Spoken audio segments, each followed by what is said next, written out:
오늘 말씀의 제목은 하나님의 나라는입니다.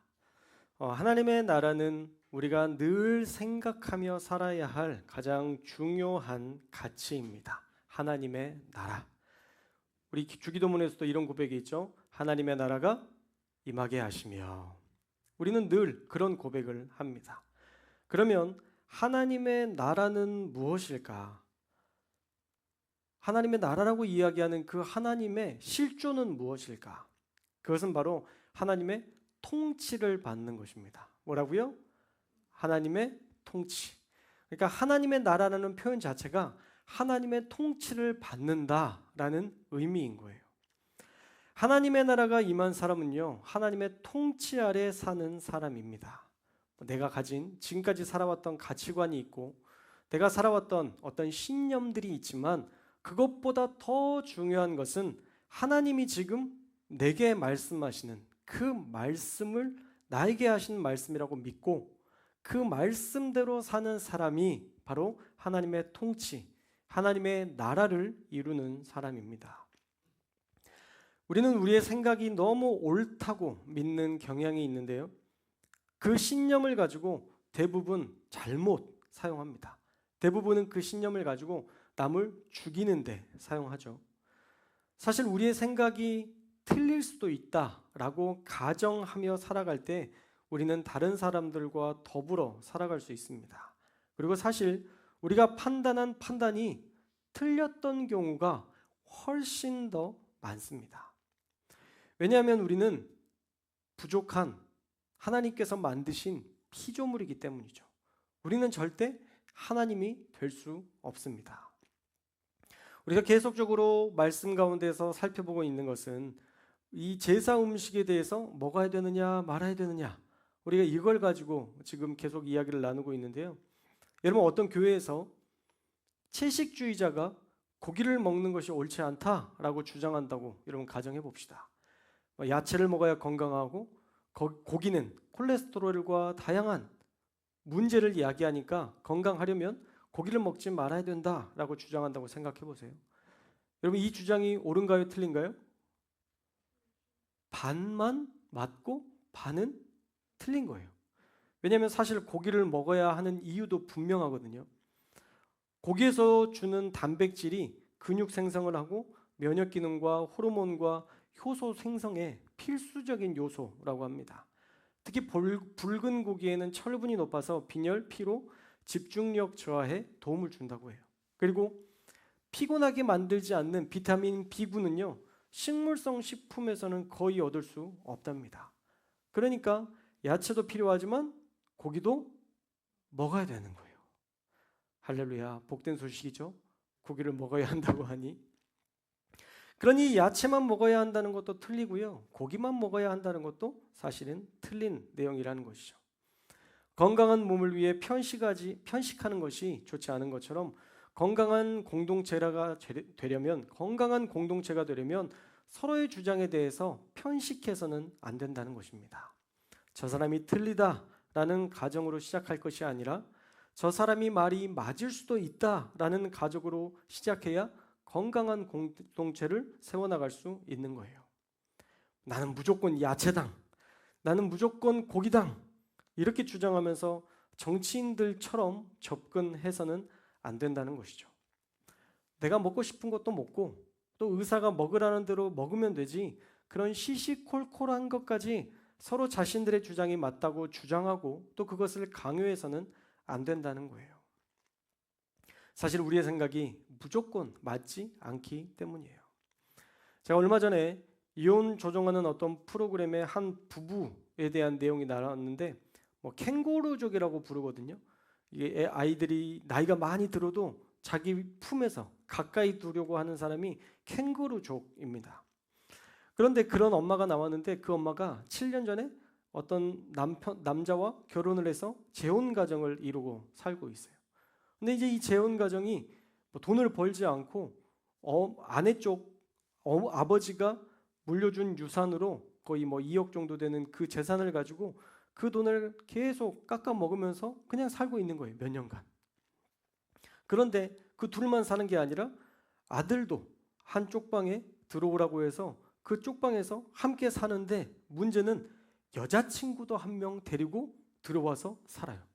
그러니까 총 4명이 일은 한 명도 안 하고 그 유산 가지고 계속 깎아먹고 살고 있는 거예요. 뭐 다른 사람이야 그렇다 치지만 저는 그 여자친구가 이 마음속에 좀 걸리더라고요. 저 사람은 왜 저기 끼어서 살지? 라는 것들이 마음에 걸리기도 하고, 이 여자친구라는 그 아이가 그 엄마한테 막 살살거리면서 엄마 이거 사줘, 뭐 떡볶이 해주면 안 돼? 엄마 어디 나갈 때 뭐 이거 꼭 사와야 돼? 그러면서 막 이야기하고 그러는데 그게 살갑게 느껴지는 게 아니라 꼭 그 집에서 엄마를 이용해서 거기서 살려고 하는 것처럼 그런 생각이 들더라고요. 엄마를 이용하는 것처럼 보이더라고요. 그래서 제가 속으로 얼마나 나쁜 생각을 했는지 몰라요. 저 여자는 정말 이상한 사람이다. 제가 그렇게 판단을 했었어요. 엄마가 집에서 아들과 여자친구까지 함께 살게 하는 것도 문제지만 저 여자아이도 엄마를 살갑게 하는 모습이 너무 엄마를 이용해 먹는 것처럼 보였거든요. 그런데 마지막에 솔루션을 진행하면서 그 아들의 여자친구가 하는 말에 제가 완전히 마음이 무너져 버렸어요. 내 판단이 틀렸구나. 그 여자친구가 그 엄마가 어디가 아프다, 마음이 아프다라는 것들을 이렇게 듣고는 와서 막 안아주더니 내가 엄마가 안 계신데 받아보지 못한 사랑을 받아서 너무 고마웠는데 엄마 아픈 건 몰라줘서 미안해 라고 얘기하는데 제 머리를 댕 하고 때리는 것 같더라고요. 이 여자친구를 정말 나쁜 사람으로 봤는데 그렇지 않았던 거예요. 그 아들의 여자친구는 진심으로 그 엄마의 사랑에 대해서 그리워하면서 그 남자친구의 엄마를 진짜 엄마처럼 대했고, 엄마도 처음에 올 때부터 아들의 여자친구니까 그냥 사랑스러워서 사랑을 주었던 거예요. 그 마음을 알아서 사랑을 줬더니 둘이 정말 사랑하는 마음으로 함께 있었던 거더라고요. 그래서 내가 보고 판단한 결정들이 다 맞는 건 아니다 라는 결론을 다시 내리게 됐습니다. 그러면 저뿐입니까? 아마 여러분의 삶에서도 어떤 것들에 대해서 명확하다라고 생각했지만 명확하지 않은 일들을 많이 경험하셨을 것이고, 이거 실수였구나 라고 생각하는 일들도 많이 나타났을 거예요.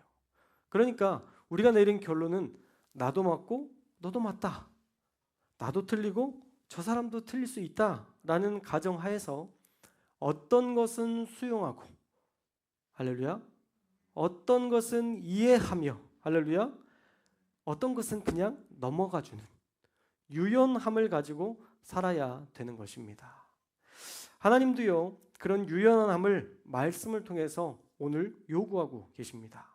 자, 오늘 말씀을 보니까 하나님은 우리의 삶을 판단하시기보다 그저 수용하고 이해하시는 부분이 훨씬 더 많다라는 것을 알게 해줍니다. 우리 16절의 말씀을 한번 읽어볼까요? 16절 말씀 시작. 그러므로 너희의 선한 것이 비방을 받지 않게 하라. 아멘. 자, 바울은 이렇게 이야기하고 있어요. 너희의 선한 것이, 너희의 선한 것이. 이것은 두 가지를 칭찬하는 거예요. 바울은 제사 음식을 예수 그리스도의 능력으로 제한받지 않고 먹는 것도 선한 것이다 라고 얘기하고 있고요. 제사 음식을 부정한 것으로 여기고 먹지 않는 것도 선한 것으로 인정하고 있는 거예요. 너희의 하는 선한 것이라는 표현이 이 둘 다를 다 칭찬하고 있는 겁니다. 예를 들어서 한번 생각해 볼까요? 여러분, 제사 때 절하는 것을 우리가 한번 떠올려 봅시다. 그 제사 때 절하는 것이 어떤 관점에서 보느냐에 따라서 완전히 달라집니다. 제사 때 절하는 문제에 대해서 사실은 기독교가 대단히 민감하고 논란이 많은 부분인데, 여러분, 이것이 우상숭배라는 관점이 아니라 사랑하는 부모에 대한 존경의 의미라면 여러분, 절하는 것이 뭐 그리 큰 문제가 되겠습니까? 나의 아버지, 나의 사랑하는 어머니에 대한 존경의 표현으로, 가장 극존칭의 표현으로 고개를 숙이는 것보다 절을 하겠다라고 결정을 하고 드린 절이라면 그럼 그 사람을 비난하기는 어려운 것이죠. 반대로 말씀에 근거하여 죽은 자에게 절하지 말라 하셨으니 부모라 하더라도 하나님의 명령을 따를 것을 기뻐하실 것이라고 믿고 절하지 않는 것도 믿음이 분명하다면 큰 문제가 되지 않는 겁니다. 그러니까 절해도 문제가 안 되는 것이고, 사랑하는 마음으로 절해도 문제가 안 되는 것이고, 믿음으로 절하지 않아도 문제가 되지 않는 것이죠. 사실은 어떤 관점에서 보면 둘 다 선한 거예요. 그러나 그 중심이 어디 있느냐에 따라서 또 완전히 다른 상황이 될 수도 있습니다. 첫 번째로, 절하는 사람이 부모에 대한 존경과 사랑의 마음보다는 우리가 전통적으로 해야 했던 그 제사를 드려야 하는 그 예식에 따라 절하는 것이라면 그건 잘못된 것이죠. 왜냐하면 말씀보다 제사를 더 우위에 두는 우를 범했기 때문입니다. 두 번째로, 말씀대로 살려는 사람이 단지 율법적인 가치를 따르기 위해서 제사에 절하지 않은 것은 너무 멋진 일이기도 하지만, 그러나 자신이 지킨 신념을 가지고 절하는 사람을 죽이기 시작한다면 사실은 절하는 것보다 못한 일이 될 수도 있는 거예요. 사람마다 다 상황이 다르고 환경이 다른데, 나는 이렇게 했어 라고 말하면서 넌 왜 안 해? 넌 왜 그것도 못해? 라고 판단하고 정죄하는 것은 절대 하나님이 원하시는 모습이 아니라는 것이죠. 여러분, 교회의 현상 중에 나타난 정말 신기한 특이한 현상들이 하나 있는데요, 말씀대로 살지 않는 사람은 내가 그 사람을 죽여도 되고 교회에 나오지 못하게 해도 하나님께 아무런 정죄도 받지 않을 것이라고 믿는다는 겁니다. 이렇게 정죄했었죠. 예전에 너 제사 때 절하려면 뭐라고요? 교회 나오지 마. 그거 믿음 아니야. 교회 나오지 마. 하나님이 너 하나도 안 기뻐하셔 라고 정죄당했고 정죄했습니다. 여러분, 교회에 안 나와도 될 사람이 어디 있습니까? 감히 어떻게 그런 판단을 내립니까? 여러분, 성경 어디에도 그런 내용은 나오지 않습니다. 그것은 지극히 개인적인 감정이 들어간 판단이고요, 자신의 의의를 드러내려는 판단이며, 하나님은 그 판단에 대해서 분명히 책망하실 것입니다.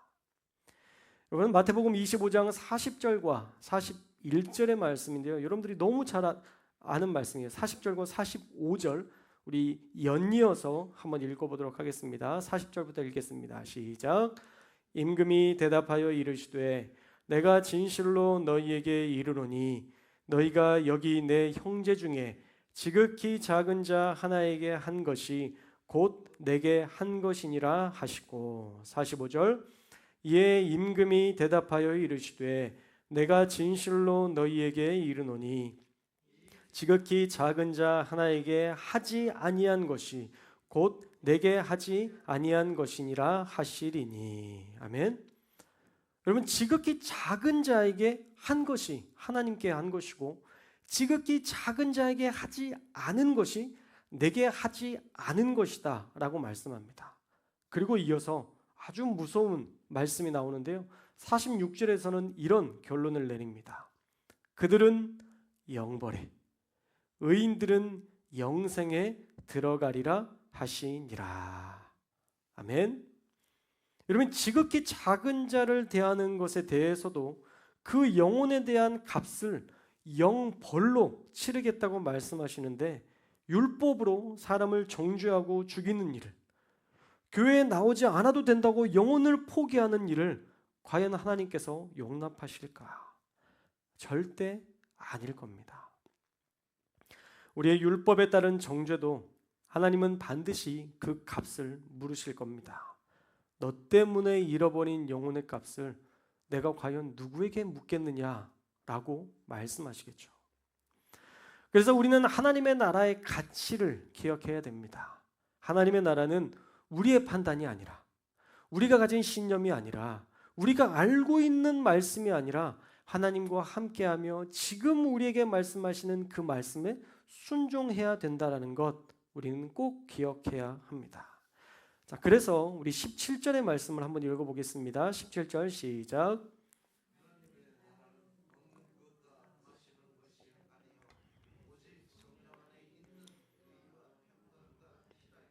아멘.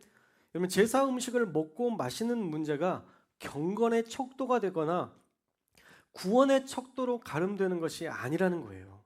하나님의 나라는 먹는 것과 마시는 것이 아니라고 얘기합니다. 엄밀히 따지면 먹고 마시는 것은 우리의 생명을 유지하기 위한 본능적인 활동일 뿐이지 사실은 하나님의 나라와는 상관없는 거예요. 먹든지 안 먹든지 그것이 구원과 연결되는 것은 아니라는 것이죠. 로마서 14장 말씀을 시작하면서 제가 초반부에 이런 말씀을 드렸습니다. 이런 것들은 아디아포라 문제다. 아디아포라 문제. 뭐였죠? 성경에 명확하게 하지 말라고, 구원과 연관된 것이기에 하지 말라고 규정한 문제 외에는 해도 되고 안 해도 되는 문제다. 이게 아디아포라 문제라는 거예요. 그래서 해도 되고 안 해도 되는 문제를 가지고 구원과 상관없는 문제를 가지고 다투거나 싸울 필요가 없다라는 겁니다. 그것은 그들의 믿음에 맡기는 거예요. 먹든지 고기를 먹든지 채소를 먹든지 제사 음식을 먹든지 안 먹든지, 그러나 그들이 믿음으로 고백하고 있는 그 믿음에서 벗어나지 않는 그런 모습 속에서 그들에게 자유를 주라는 것이죠. 자, 그렇다면 하나님의 나라와 상관이 있는 건 뭘까요? 하나님의 나라와 상관이 있는 것?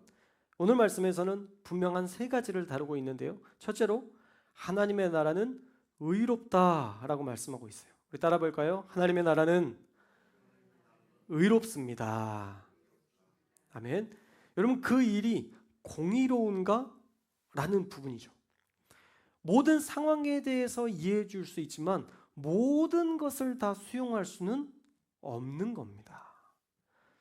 여러분, 저 사람이 우리 가족을 때려서 저도 칼을 들었어요. 물론 얼마나 그 감정이 격해졌는지, 가족을 보호하려는 그 보호 본능이 얼마나 큰지는 공감해 드릴 수 있지만 칼을 들어서는 안 되죠. 아무리 고통스럽고 아무리 내가 그 사람과 어떤 일이 있다 할지라도 칼을 들어서는 안 되는 거예요. 그건 의의 문제에서, 공의의 문제에서 걸리는 겁니다. 그럴 때에는 경찰을 불러서 법적으로 정당한 대가를 받게 하는 게, 그게 의로운 것이죠. 사실 그 의롭다는 판단은요, 우리에게서 나오지 않습니다. 칼을 드는 것은 감정이지 공의가 아니기 때문입니다. 사실 우리가 심판자가 되지 말아야 하는 이유는 우리는 너무 우리가 유리한 쪽으로 판단하며 살아가기 때문이에요. 그래서 17절에서는 분명한 단서를 붙이고 있습니다. 그 단서는 무엇이냐면 성령 안에서라는 단어예요. 따라해 볼까요? 성령 안에서. 여러분, 하나님의 나라는요, 성령 안에서 의와 희락과 화평이라 라고 얘기하고 있어요. 성령께서 말씀하시는 판단이 의가 된다는 거죠. 여러분, 우리가 볼 때는, 우리의 생각으로는 노숙자들을 바라보면서 하나님이 주신 육체를 가지고 정당한 노동을 하면서 살아야 되는데 저렇게 아무것도 하지 않는 사람들을 돕는 게 맞느냐라고 우리는 판단하지만, 성령께서 너는 그저 저 사람을 도우라 라고 말씀하신다면, 명령하신다면 하나님께서 그 사람의 상황을 최종적으로 점검하시고 판단하셨다고 믿고 우리는 어떻게 하면 돼요? 순종하면 되는 겁니다. 세상은 절대 공의만으로 살 수 없어요. 사실은 사랑이 세상을 유기적으로 움직이게 하는 동력이거든요. 하나님은 그 사랑과 공의의 관점에서 가장 완벽한 판단으로 세상을 이끌어가고 계십니다. 그러니 의로운 것은 내 판단이 아니라 하나님의 판단으로 살아가야만 성령 안에서 하나님의 나라가 완성되는 것입니다. 둘째로 하나님의 나라는 평강입니다. 하나님이 통치하시는 나라는 공의, 의로움만이 아니라 그 안에 평강이, 마음의 평화가, 모두가 수긍할 수 있는 그 평안이 임해야 된다라는 거예요. 여러분, 평강이라는 말은요, 에이레네라는 헬라어인데 헬라인들에게 있어서 평강은요, 법과 질서가 잘 유지돼서 번영을 누리는 것, 이것을 평강이라고 생각했습니다. 그리고 철학자 플라톤은 인간의 자질과 관련해서 온화한 태도, 이것이 평강이다라고 얘기했어요. 그러나 히브리어식, 이 이스라엘 사람들이 생각하는 샬롬의 방식은 또 다르거든요. 히브리어로 우리가 잘 아는 평강은 샬롬입니다. 그럼 다 아시죠? 샬롬. 이 소극적인 상태의 평화, 평강, 샬롬은 싸우지 않는 것을 이야기하는 것이지만 적극적인 샬롬은 무엇이냐면 내가 누리고 있는 것을 남들도 누리게 하는 것. 이게 평강이라는 거예요. 쉽게 얘기하면 내가 오늘 저녁을 맛있게 먹었으니까 주변에 먹지 못하는 사람들을 바라보면서 길거리에서 먹지 못하는 사람들을 발견하면 그들로 먹게 하는 것. 이게 하나님의 평화, 하나님의 평강이라는 거예요. 그러나 이런 평화의 정의보다 더 중요한 정의가 있는데요. 완전한 평화는 하나님께로부터 받는 평안이라는 것입니다. 할렐루야. 내가 평안을 만드는 것이 아니라 하나님으로부터 공급하는 그 평강을 누려야만 우리가 하나님의 나라를 경험할 수 있는 거예요. 그래서 사랑하는 여러분, 평강은 하늘로부터 오는 것인 줄로 믿습니다. 할렐루야. 우리는 부당하면 싸우려고 해요. 그러나 하나님의 가치를 따라 평화가 이루어지려면 하나님께서 개입하시는 평강을 우리가 품고 살아야 되는 것입니다. 저 사람을 죽이고 내가 사는 게 아니라 저 사람도 살고 나도 사는 것. 여러분, 이게 평강입니다. 하나님의 평강은 그런 거예요. 너도 살고 나도 사는 것. 너 죽고 나 죽자가 평안이 절대 될 수 없다는 거죠. 마지막으로 하나님의 나라는 희락입니다.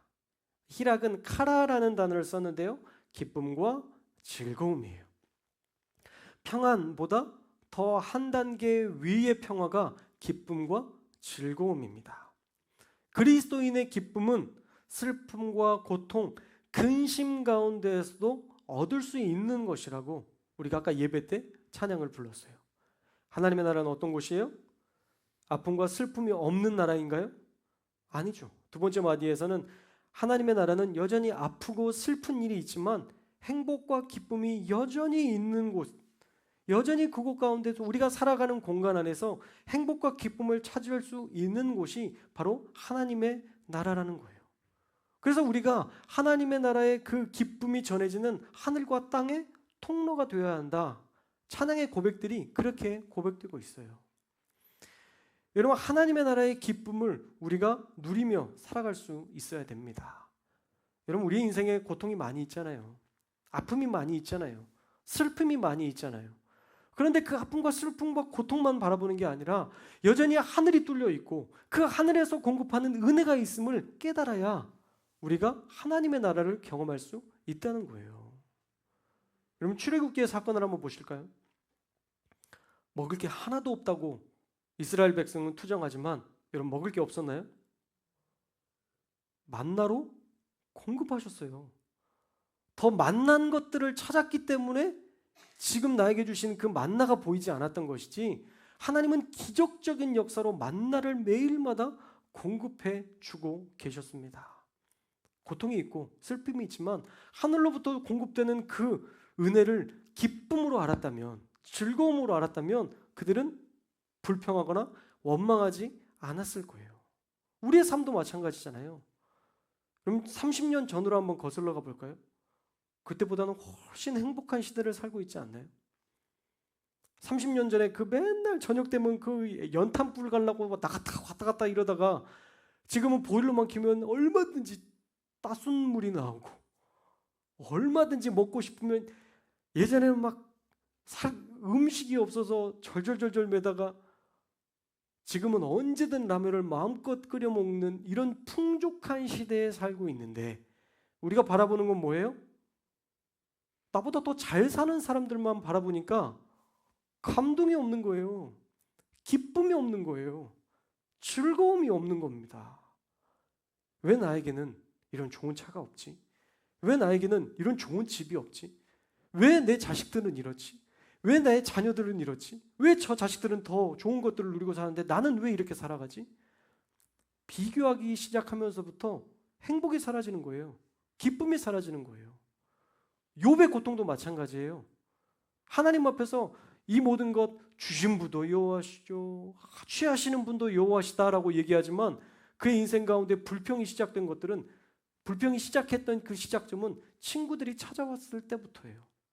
친구들과 이야기하면서 사람들과 이야기하다 보니까 내 인생이 절망스러운 거죠. 기쁨이 없는 거예요. 슬픔만 보이는 거예요. 만약 욥이 하나님과 계속 소통하고 살았다면, 그가 이런 불평과 원망, 차라리 내가 태어나지 않았더라면 좋았을 것을, 이런 탄식과 고통을 이야기했을까? 그렇지 않았을 겁니다. 그래서 우리 가운데 주시는 기쁨, 희락은요, 우리 안에서 만들 수 있는 게 아니에요. 여러분, 돈이 많아지면 행복해질 것 같으세요?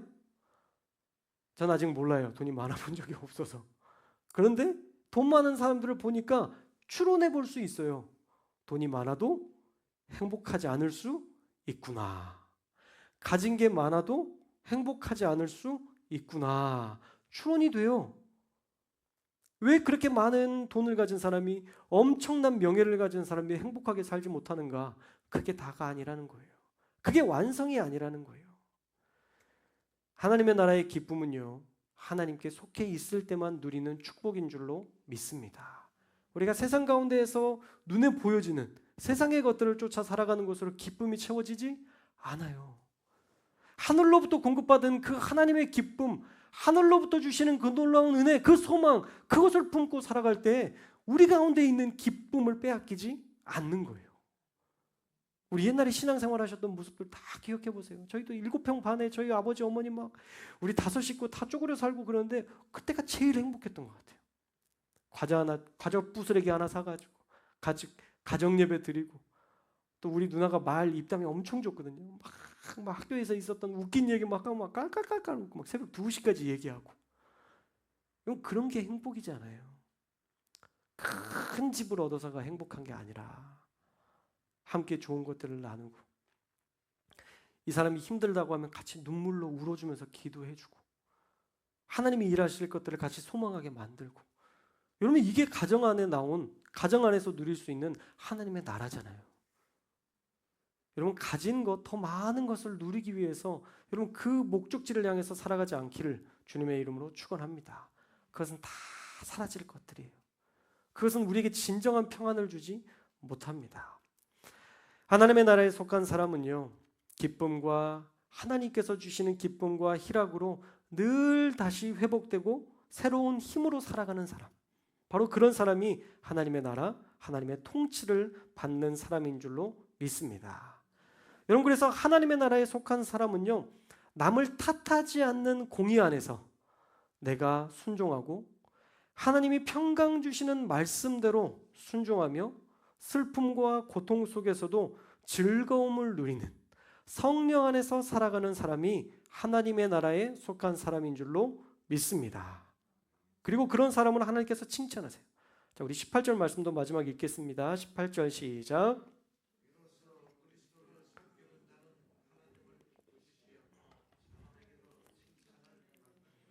아멘. 여러분, 내 신념으로 사는 자가 칭찬받는 자가 아니라 성령 안에서 공의를 나에게 적용하고, 할렐루야, 공의를 누구에게 적용해야 돼요? 나에게 적용하는 거예요. 하나님 말씀대로 살겠습니다. 제가 그렇게 살겠습니다가 돼야지, 하나님 제가 저렇게 안 살아요. 하나님 왜 쟤는 말씀대로 살지 않죠? 난 저 답답해 죽겠어요. 말씀대로 살지 않은 저 삶. 이건 공의로운 삶이 아니라는 거예요. 공의는 누구에게 적용한다? 나에게 적용하는 거예요. 여러분에게 적용하는 거예요. 그래야만 공동체 안에서 평강을 누릴 수 있습니다. 저 사람이 그런 이유가 있잖아, 그런 어려움을 가지고 있잖아, 그 사람을 수용하고 받아들여주는 그 평강이 공동체를 하나 되게 하는 겁니다.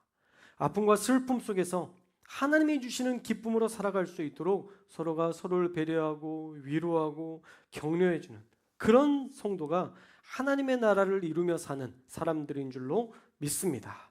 그렇게 주님을 섬길 때 하나님을 기쁘시게 하고 사람들에게도 칭찬을 받는다라고 오늘 18절 말씀에 분명히 이야기하고 있어요.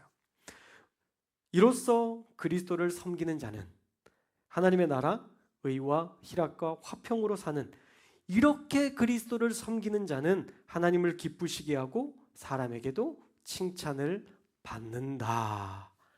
이것이 하나님의 나라에 대해 하나님의 나라의 그 말씀대로 성령 안에서 살아가는 사람들에 대한 결론이에요. 저는 저와 여러분이 오늘 주신 말씀대로 살아서 하나님을 기쁘시게 하고 또 사람들에게도 칭찬받는 우리 송독교회가 되었으면 좋겠습니다. 의를 위해서 다투기보다 하나님께 맡기고 기도하는 사람, 평강을 위해 적극적으로 위로하는 사람, 내가 처한 슬픔과 고통 속에서도 하나님 한 분으로 기뻐할 줄 아는 성도가 되셔서 하나님의 나라를 경험하고 하나님의 나라를 완성해 나아가며 하나님의 나라를 누리는 저와 여러분들 다 되시기를 주님의 이름으로 축원합니다. 기도하겠습니다.